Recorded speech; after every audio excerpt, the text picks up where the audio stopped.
Good evening. Hope you're doing well. Tonight we're going to take a very brief look at an excerpt from John 15 and just think about one of the things that Christ commanded his disciples that is a command that comes through the ages to us. And I believe that with all my heart. If you have Bibles, you can open them to John 15. If you're driving in a car or doing something where you can't open a Bible, just listen because I'm going to read.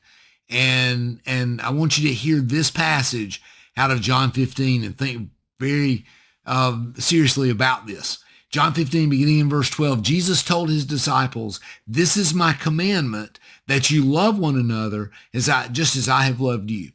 And so they could reflect on the way Jesus had befriended them, loved them, the grace that he had shown them. They would see that all more just a short period of time from now when he was arrested, tried, convicted, crucified, and then came back to life. But Jesus said, "My commandment is that you love one another the way that I have loved you."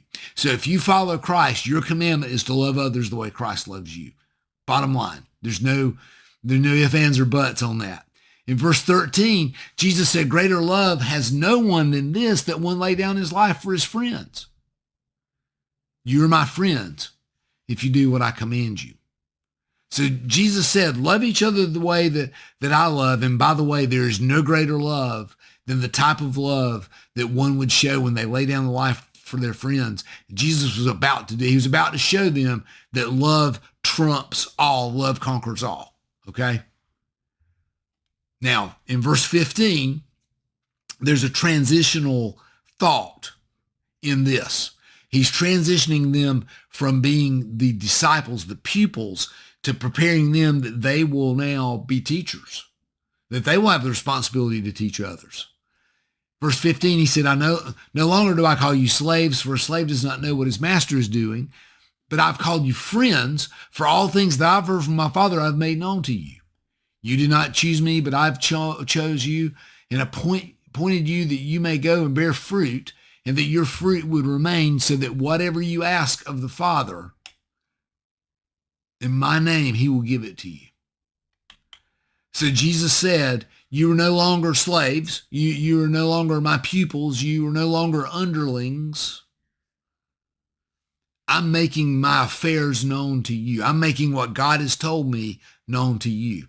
So there's this equality that he speaks of. Certainly none of us are Jesus, and we don't claim that. But he's saying you are my brothers and sisters now. And you did not choose me, but I chose you, and I put you where you need to be, and so that you would go and bear fruit, and that your fruit would remain, so that whatever you ask the Father in my name he may give to you. So there's a verse that's often taken out of context, that whatever you ask of the Father, he will give to you. Okay, but that says that if you bear fruit, and he's talking about the fruit of a life with Christ, and that your fruit remains, you ask the Father. And I think there's an implied thought in that, and the implied thought in my mind is this. When we're in that right relationship with Jesus Christ, we're going to ask for things that please God.